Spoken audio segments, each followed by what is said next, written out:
नमस्कार साथियों, आप सभी का स्वागत है हमारे अपने इस YouTube चैनल साहित्य सहचर में। दोस्तों, आज हम हाजिर हैं एक नई कविता के साथ, नक्सलबाड़ी, जिसे लिखा है धूमिल ने। आइए कविता से सीधे जुड़ने का प्रयास करें। नक्सलबाड़ी।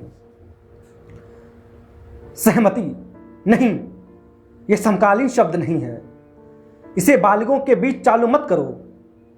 जंगल से जिरह करने के बाद उसके साथियों ने उसे समझाया कि भूख का इलाज नींद के पास है, मगर इस बात से वह सहमत नहीं था।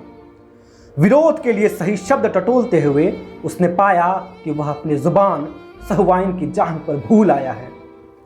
फिर भी हकलाते हुए उसने कहा, मुझे अपनी कविताओं के लिए दूसरे प्रजातंत्र की तलाश है। सहसा तुम कहोगे और फिर एक दिन पेट के इशारे पर प्रजातंत्र से बाहर आकर वाजिब गुस्से के साथ अपने चेहरे से कूदोगे और फिर अपने ही घूंसे पर गिर पड़ोगे।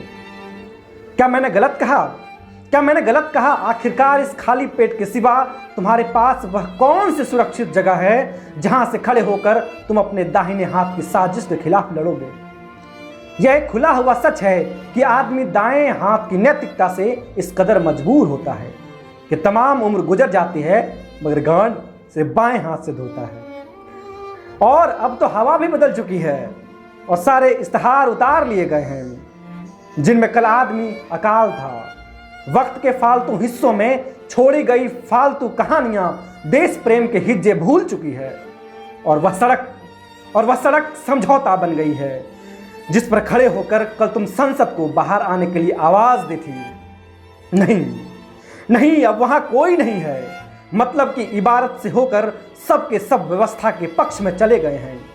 लेखपाल की भाषा के लंबे सुशासन में जहां पालों और बंजर का फर्क मिट चुका है, चंद खेत हथकड़ी पहने खड़े हैं और विपक्ष में सिर्फ कविता है।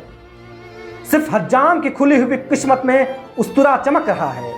सिर्फ भंगी का एक झाड़ू हिल रहा है नागरिकता का हक हलाल करती हुई गंदगी के खिलाफ, और तुम हो विपक्ष में बेकारी और नींद से परेशान। और एक जंगल है मतदान के बाद खून में अंधेरा पछीटता हुआ। जंगल मुखबिर है, उसकी आंखों में चमकता हुआ भाईचारा किसी भी रोज तुम्हारे चेहरे की हरियाली को बेमुरव्वत चाट सकता है। खबरदार, उसने तुम्हारे परिवार को नफरत के उस मुकाम पर ला खड़ा किया है।